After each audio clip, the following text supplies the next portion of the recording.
Artificial intelligence. You probably know that moment when you think, yeah, I have a result by AI, and not sure if this is correct. And why do you have that hesitation? Most likely because, just like me, you had the moment where you got a result from AI and you found out it was fake, it was wrong, it didn't exist in reality. Utter shock, of course. How can the magic AI suddenly be wrong? And that's what we're going to talk about today, how to trust artificial intelligence. When it comes to artificial intelligence, one aspect is crucially important. AI is basically anywhere right now. However, you expect your people to trust artificial intelligence, and the question is how to do that. And when you now start with the point that I've seen way too often where people say, oh yeah, we just have too many backward facing employees, they are not risk open enough. You have to go forward, you have to use this.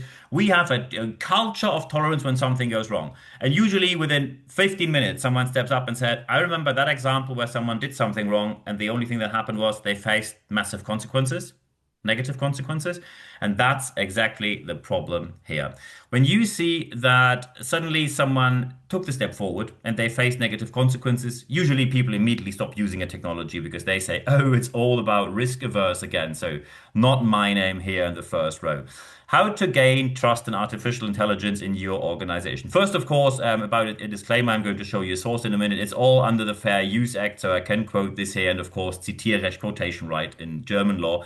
You see, Business Insider already said getting workers to trust and adopt AI is forcing HR people to reinvent themselves. Exactly. It's just not enough to say use that. And you might have seen the picture on the internet where an AI in different forms, usually depicted as some sort of computer or robot, says to a human being, because the human being asks, oh, is this food poisoned? And the computer says, no, it's not. And suddenly you see that the human being is dead, and the computer says, oh, it was poisoned anyway. Sorry for that. Do you want to learn more about toxic and poisoned food? And we probably all, including myself, had this moment. AI said something wrong. You call out the AI saying, this is wrong. And then AI says, oh, yeah, correct. Yeah, it's wrong. You were right. Do you want to learn something correct now? And you wonder, what? Why can't you just give me the right thing in the first place? And that's exactly what we're going to talk about today. When it comes to trust in artificial intelligence, you have to see one situation first. AI is absolutely everywhere, and that makes people insecure. Insecure not because they don't trust the technology, they don't trust the circumstances. They say, if I use it for my private travel planning and it goes wrong, I face the consequences by myself, I can live with it. I have to book another train, another flight, fair enough. But when I'm in my organization, especially in countries where probably the working laws allows that people get fired on the spot, they say, if I do this wrong, well, I might get fired. When I do this slow without the I might get, let's say, a warning letter, but I definitely won't get fired. So they obviously go for the lower risk option, at least in many cases. So you see, AI is everywhere. The problem here is that this omnipresent of knowledge makes people insecure about what to do right now, because especially in times of fake news, fake videos, deep fake, where many people say, I really can't distinguish the fake news, the fake videos from the real ones. Some can, some not so much. And then they say, look, I'm just not trusting anything new. I know when I go to Microsoft Excel, doing it word by myself, adding all these cells, I know this works. There's no AI there, and I just deactivate Copilot in Microsoft. So I just work by myself. Everything's fine here. The fake news and more is one of the massive issues. So when you are amongst the fake news and more people, where you say, I'm not really sure this episode is for you. And when you are a leader in one of these departments where you say, I have people who really don't trust the technology, this episode is also for you. You have to offer help. And the first help is always awareness training. The problem with awareness training is the vast majority of awareness trainings I see on the market are anything but qualified. Someone with a huge confidence who probably has written half of a Wikipedia article about AI suddenly is an AI expert stepping up with massive confidence, telling things which are violently wrong. So you need professional content. You need to be sure that the person talking about AI is professionally qualified. And I don't want to put myself in the spotlight here. However, just because, of course, now people can say, Brabant, what are you talking about? What are your credentials? Can you tell me something? Of course. I got my AI qualification. First, I worked for Microsoft New Horizons Computer Learning Centers, and I was into first scripts, automated learning, machine learning way before the topic of AI even occurred. And I got my professional AI knowledge from the University of Pennsylvania Wharton Business School, followed by Vanderbilt, and then vendor certifications by Microsoft directly, almost 10 different qualifications only in the last year. So I think it's not, I'm not talking from a bad point here. the general principle is science leads the way. When people do not have credentials backed by science, there is no point in listening to them. Absolutely no point in listening to them because these people will not help you in any way. Science leads the way.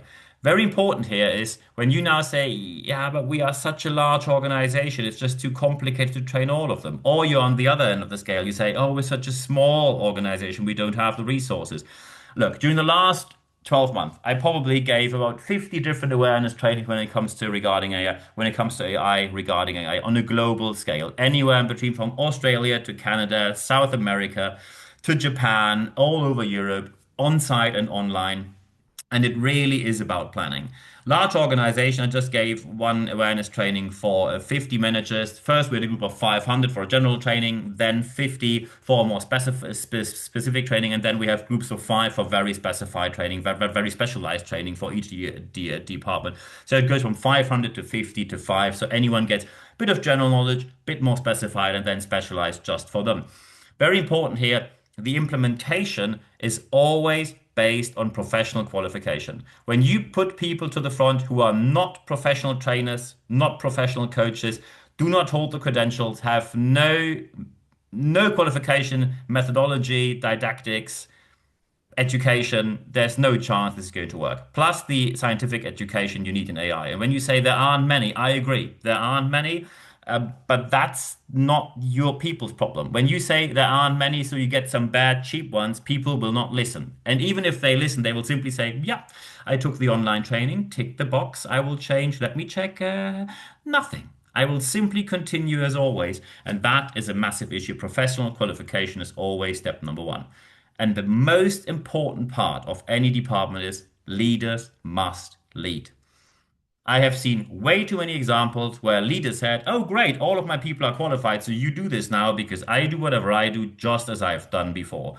And one large corporation where I just was the presenter and the keynote speaker last week, they said they hold their leaders accountable. It is in their goal papers. So when they have a goal agreement, it's in their goal agreements what kind of pieces, which pieces of AI need to be implemented by the end of the year.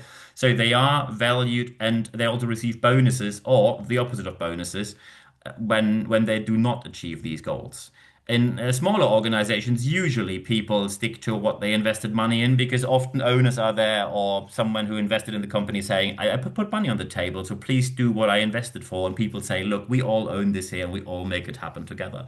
So the professional qualification needs to be based off leaders must lead. And on top of that, you must have resources. These can be the internal IT service desk or anyone who likes to help. These can be a website. These can be any kind of learning resources. It needs to be available for the people in the moment of need. When you do it the way we just discussed here, then AI and the trust in artificial intelligence in your organization is going to be a massive success. And I wish you all the best implementing that in your organization. And when you now say, well, that sounds pretty demanding, I can tell you it is. However, so first, of course, thank you very much again for listening. If you're watching me on YouTube right now, feel free to leave a like there, subscribe to my channel, and leave a comment here if you like. You can, of course, also leave a review on Apple Podcasts, Spotify, 5 stars. Thank you very much for doing so. And recommend this podcast and videocast amongst your friends, colleagues on social media, anywhere you like. Or go to my website, nb-networks.biz. However, when you now like to discuss something, and the vast majority, as this is a business podcast, most people will say, I have something to discuss. It is internal. It is from my organization, my company, my business. I can't put it in the comment section on Facebook. And I fully agree. Send me an email. That's what most people did. nb@nb-networks.com.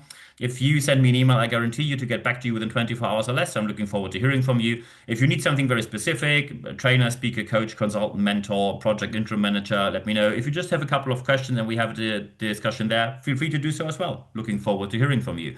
In addition to what we do here, we have live sessions. We just had a very successful one, almost booked out last Friday. When you go to expert.nb-networks.com, then you sign up with your email address there. You receive only one email every Wednesday morning. It's 100% content, ad-free guarantee. And in there, you find full access to all the podcasts, articles, videocasts, everything in the English and German language, of course, all at no charge for our listeners and readers. And you also find the next date and time for our next live session. So I'm looking forward to seeing you there.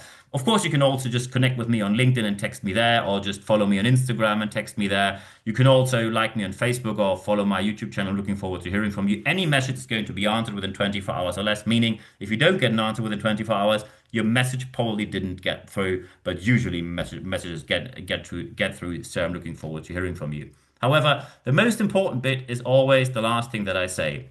Apply, apply, apply what you hear in this podcast, because only when you apply what you heard, you will see the positive aspect that you obviously want to see in your organization. I wish you all the best implementing all of this there right now. And of course, as usual, at the end of this podcast, there's only one thing left for me to say. Thank you very much for your time.